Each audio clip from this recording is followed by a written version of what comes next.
Mateus capítulo 9, versículo de número 37. Então Jesus disse aos seus discípulos: A seara é grande, mas os trabalhadores são poucos. Por isso peçam ao Senhor da seara que mande trabalhadores para a sua seara. Tendo Jesus chamado os seus 12 discípulos, deu-lhes autoridade sobre espíritos imundos para os expulsar e para curar todo tipo de doenças e enfermidades.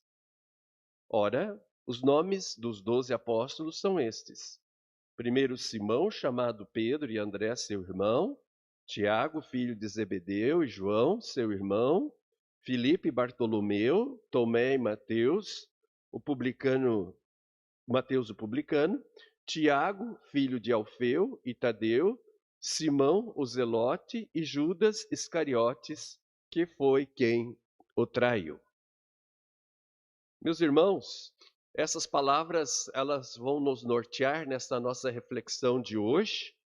E o tema de hoje reflete bem o espírito que estamos vivendo, o espírito de Copa do Mundo.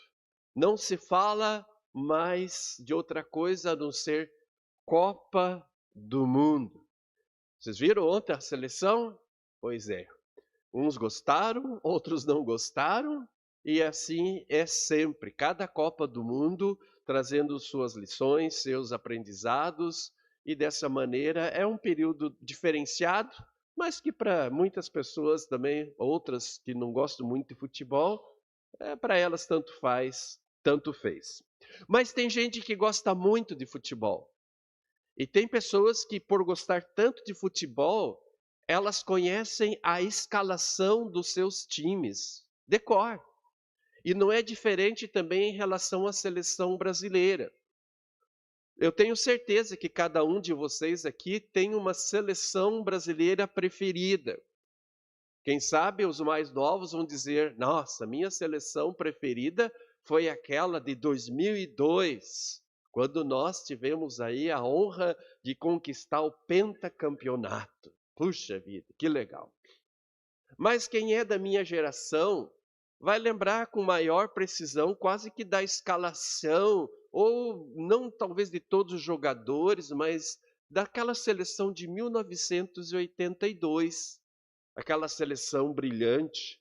Eu sei a escalação do meio de campo daquela seleção: Toninho Cerezo, Zico e Sócrates. Na frente, Éder e Serginho Chulapa. Ruim demais, né? Mas era o nosso centroavante. Então a gente vai lembrando, assim, às vezes a gente não sabe muito bem de cor as escalações de nossas seleções. Essa de agora, eu só sei do nome de um jogador que nem jogou ontem, que é o tal do Neymar, né? O restante, se vocês me perguntar onde que joga o fulano, o Beltrano, olha, desculpem, mas e ainda que eu gosto bastante de futebol, mas eu não sei quase nada sobre os jogadores que estão atuando na nossa atual seleção brasileira. Que Deus realmente cuide deles, não se machuque, possa fazer um bom campeonato e assim por diante. Mas saiu a convocação, né? O nosso tema. Vocês viram os nossos jogadores ali? Vocês viram que o nome deles está na camisa atrás? Não sei se vocês observaram o nome dos nossos jogadores. Ali é o nome dos discípulos de Jesus. E tem apenas um jogador com um número na camisa. Vocês repararam isso? Que é o nosso querido Tiago. Por que é o único que tem ali o número 2 registrado ali na sua camisa? Porque nós temos quantos Tiago aqui na nossa convocação? Nós temos 2 Tiagos. Então eu não quis colocar 2 Tiago, eu coloquei Tiago e na camisa dele 2, simbolizando então que são 2 Tiagos aqui na escalação, na convocação que o Salvador Jesus fez. E ele fez uma convocação diante de uma Copa diferente dessa Copa do Mundo que nós estamos acompanhando agora. Porque o grande objetivo dessa Copa do Mundo, evidentemente, além de despertar aquele nosso sentimento de amor ao país em que nós vivemos, e a gente põe a mão no peito e canta o hino nacional, e a gente se emociona e tudo mais, mas o grande objetivo daquelas seleções, entre outras coisas, além da grana que corre, é pôr a mão na taça. Né? Naquela final, então, quando o time, a seleção ganha a Copa, levanta, né? Como o nosso grande campeão Bellini levantou anos atrás a Copa, né? Copa do Mundo, a taça do mundo é nossa. Que coisa bonita. O Dunga, em 1994, o Cafu, em 2002, até que a gente não está muito ruim, né? De lembrança de nomes. Mas, meus irmãos, eu queria falar um pouquinho sobre qual campeonato aí que nós estamos sendo devidamente, conforme colocado aqui no tema, convocados. Porque Jesus, ele convocou seus atletas que vão ser responsáveis não em levantar uma Copa do Mundo, não em levantar um troféu, mas eles foram selecionados, eles foram devidamente ali chamados, convocados com uma missão. E a missão é muito mais nobre do que levantar uma taça.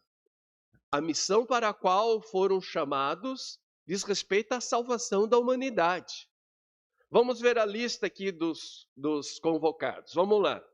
Pedro, André, Tiago, filho de Zebedeu, João, seu irmão, Filipe, Bartolomeu, Tomé, Mateus, o publicano, Tiago, filho de Alfeu, Tadeu, Simão, o Zelote e Judas Iscariotes. Olha, que seleção poderosa. Mas como toda convocação, há cortes. Vocês já repararam isso? Começa o campeonato, às vezes nem chega a começar e já tem jogador sendo cortado. Nós tivemos aí o nosso lateral sendo cortado antes da Copa do Mundo começar. E também nessa convocação aqui nós tivemos cortes. Pelo menos um aí foi cortado. Na sequência do campeonato, o tal do Judas Iscariotes foi cortado. E em seu lugar, então, foi convocado Matias. E seria aquele campeonato para o qual Jesus convocou os seus atletas? Seria um campeonato bastante difícil, bastante disputado. Reparem vocês que os adversários são muito mais poderosos do que, de repente, os adversários que a nossa seleção está enfrentando. Que nem nós estamos vendo, aí nós vamos agora enfrentar o todo-poderoso Haiti. Mas os adversários aqui que vão ser, digamos assim, confrontados com a nossa seleção, convocada por Jesus, são adversários muito poderosos, muito mais poderosos do que as seleções que o Brasil está enfrentando. E é interessante que o campeonato, esse para o qual Jesus convocou seus atletas, ele não vai ter assim várias etapas, mas várias fases, é fase única. A fase única desse campeonato, o time de Jesus terá então pela frente 3 poderosos adversários, extremamente difíceis para serem batidos. O primeiro grande adversário é o diabo, o pai da mentira, a Bíblia diz. É chamado também de Satanás, e tem um dado interessante sobre o nome Satanás. O seu significado: Satanás significa o adversário. Isso quer dizer que é um adversário muito poderoso.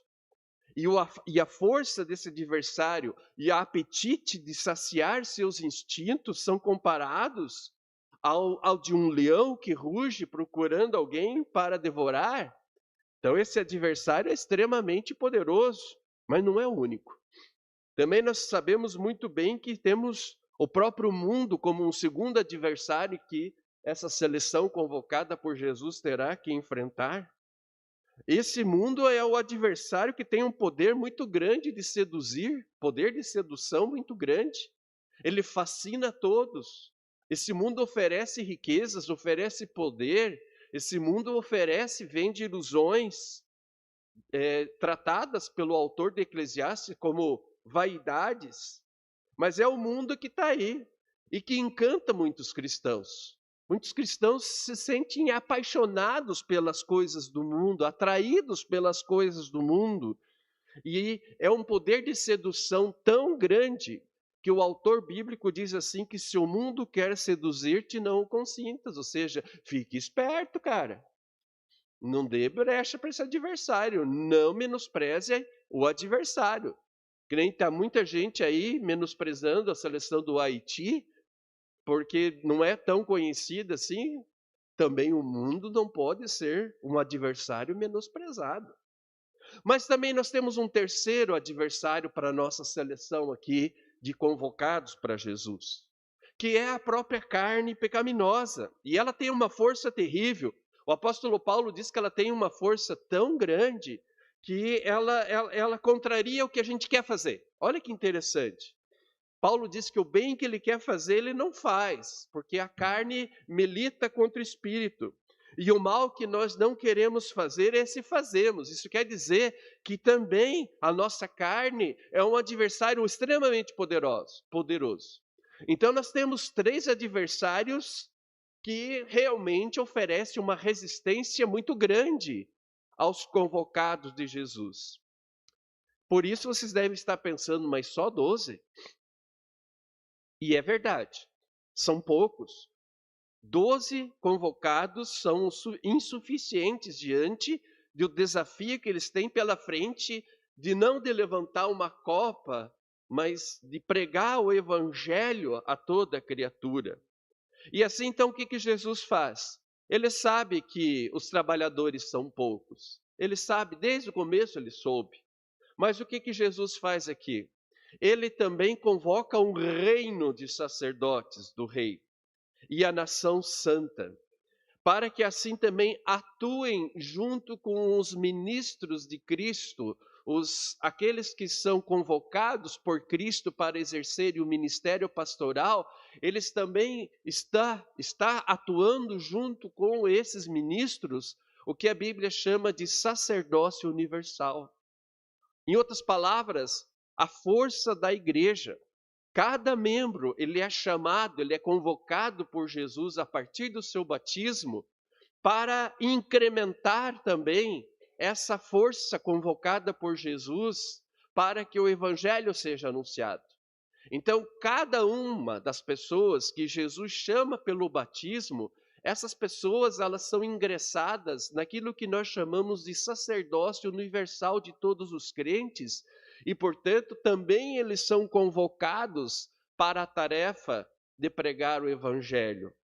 Os adversários dos convocados ali por Jesus, bem como os adversários que os sacerdotes universais, ou seja, cada crente, cada cristão, cada cristã de Jesus que foi convocado para essa disputa dessa copa, e essa copa é de fato a pregação do evangelho, os adversários são os mesmos daquela época: o diabo, o mundo e a nossa carne.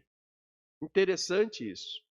O que nos chama a atenção é o momento que Jesus escolheu para fazer a sua convocação. Vejam vocês que o evangelho há pouco lido, ele vai nos mostrar que enquanto Jesus caminhava pelas cidades e aldeias, e esse caminhar de Jesus era um caminhar atento ao que estava acontecendo ao seu redor, a Bíblia diz que ele caminhava ensinando, pregando, curando. Diz a Bíblia que o nosso Senhor não via apenas multidões, mas diz a Bíblia Sagrada que ele via pessoas, ele via homens, ele via mulheres, ele via idosos, crianças carregando suas dores, seus pecados, seus medos, suas angústias. E o mais bonito de tudo é que Mateus diz que diante do que Jesus via, vendo ele as multidões, compadeceu-se delas, porque estavam aflitas e exaustas como ovelhas que não têm pastor. Então aqui a gente encontra um ensinamento muito importante nesse texto, de que Jesus, ele é o técnico, aliás, técnico não, vamos dizer que Jesus é o bom pastor que se compadece do seu povo. E por esta compaixão, ele faz uso da convocação de pessoas que vão alimentar aquelas pessoas tidas como ovelhas que não têm pastor. Em outras palavras, o ministério pastoral surge de um coração compadecido de Jesus. Vejam vocês que a humanidade caída, ela de fato ela vive como ovelha sem pastor. Interessante como o pecado afasta o ser humano de Deus. Não sei se vocês já perceberam isso. Por natureza, nós não sabemos muito bem o caminho da vida. Nós muitas vezes corremos atrás de falsos pastores, falsas seguranças, falsas esperanças, falsos objetivos. Mas Jesus não fica com raiva das pessoas. Interessante isso. Não sei se vocês repararam, ele não fica com raiva das pessoas. Ele se compadece delas. E essa compaixão não é apenas um sentimento, mas ela de fato ela se transforma em ação, isto é, Jesus, ele por essa compaixão, ele ensina, ele cura, ele consola, ele perdoa e mais, ele vai entregar a própria vida dele na cruz para reconciliar o mundo com Deus. Ou seja, é um técnico que não faz apenas uma convocação, mas é um técnico que também vai, ele próprio, providenciar a salvação de toda a humanidade. E esta salvação a toda a humanidade é que terá que ser pregada pelos seus convocados. Tanto ali, os 12, como também por todo o povo de Deus, como o sacerdócio real. Aliás, eu falei sobre isso quarta-feira passada, quando chamei a atenção que todo o povo de Deus do Antigo Testamento foi chamado para testemunhar o nome de Deus, as obras de Deus às outras nações. E assim também nós agora, como novo povo de Deus em Cristo Jesus, pela fé nele, sendo esse novo povo, também temos essa mesma tarefa. É interessante que Jesus, depois que ele olhou para as multidões, ele fez a seguinte constatação. Ele disse ali que a seara, a colheita é grande, mas os trabalhadores são poucos. Em outras palavras, o que Jesus queria dizer com isso? Ele queria dizer que há muitas pessoas que ainda não conhecem o Evangelho. Há muitas pessoas que não têm o privilégio que vocês têm. Há muitas pessoas que vivem sem esperança. Há outras pessoas que não têm a certeza do perdão. São pessoas que ainda estão desesperadamente procurando a certeza da salvação e da vida eterna. E há muitas pessoas que se enquadram na descrição de ovelhas sem pastor e são objetos de disputa pelo diabo, pelo mundo e pelo pecado, ou seja, pela nossa carne. Então é por isso que Jesus decidiu convocar uma seleção de peso para levar o evangelho a essa multidão. Mas mesmo assim, a igreja ela precisa continuar orando por mais trabalhadores para que mais trabalhadores levem a palavra de Deus a todos, aquelas ovelhas que já sabem que tem um pastor que é Jesus e aquelas que ainda estão desorientadas. Interessante isso aqui, no capítulo 10, Jesus convoca apenas os 12 apóstolos e os envia. E a pergunta que não quer calar é a seguinte: de fato, essas pessoas, esses jogadores, eles eram 100% perfeitos, eles eram super pessoas, super crentes, perfeitos jogadores? Não. Também estavam sujeitos a lesões. Não é isso que está acontecendo agora com o atleta Neymar? Está todo mundo torcendo e achando que ele vai resolver o problema da seleção. Nossa, ele está machucado, mas ele ainda vai dar o título para o Brasil. Reparem vocês que Jesus ele vai convocar pessoas imperfeitas. Veja, por exemplo, Pedro, um dos convocados. Vamos ver aqui o Pedro, primeiro aqui, né, desse lado de cá. Pedro lesionou-se. Ele lesionou-se seriamente, negando conhecer Jesus. Vejamos ali um outro convocado, Tomé. Tomé, quando ele estava ali em treinamento, ele sofreu a torção da dúvida. ele achou ser impossível que Jesus pudesse vencer a morte, e ele foi aquele que disse: olha, só vou crer se eu ver e tocar. Mas nós temos mais atletas lesionados ali. Veja o Mateus, falamos um pouco sobre ele domingo passado. Mateus foi um atleta convocado, mas que ele teve que lutar muito com seu histórico de lesões morais. Não se esqueçam que Mateus era um ex-publicano, um cobrador de impostos, e o ex-publicano, ele roubou muita gente. E Mateus havia roubado muita gente. Então Mateus, ele lutou com o seu histórico de lesões, de roubos e assim por diante. Então isso quer dizer o quê? Que todos esses convocados aqui eram pecadores, necessitados da graça de Deus, mas mesmo assim Jesus os chamou e os enviou. Isso nos ensina que a missão da igreja, ela não vai depender da perfeição humana. Que Jesus convocou Pedro porque ele era perfeito. Porque ele convocou Tomé porque era, um cara acima de toda e qualquer dificuldade e defeito. Não. Todos os convocados, de fato, eram pecadores, necessitados da graça de Deus, e Jesus os chamou nessa condição, nessa situação.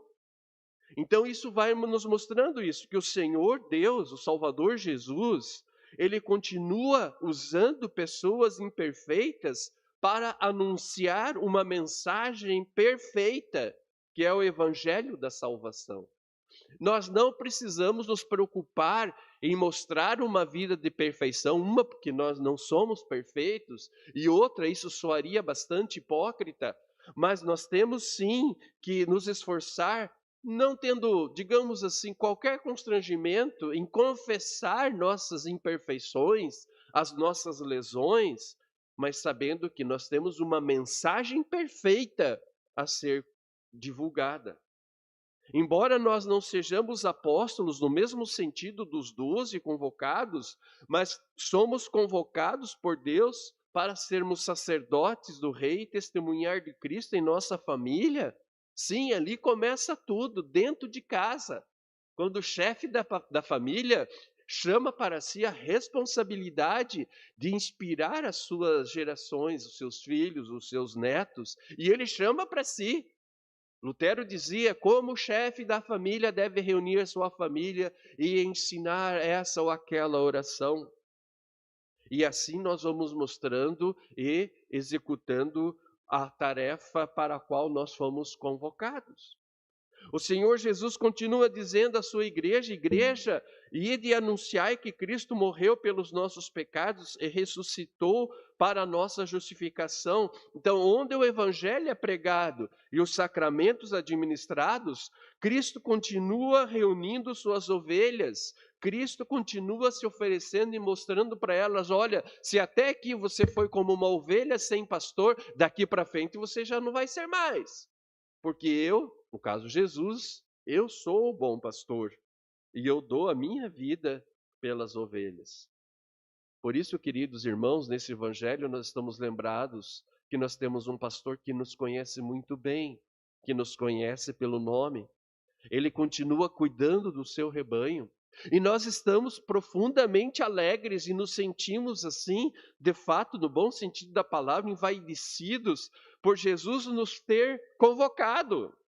Não é um peso, não é uma cruz, mas é um privilégio fazer parte da sua seleção de trabalhadores, seja como pastores ou como sacerdotes reais. Vocês estão lembrados?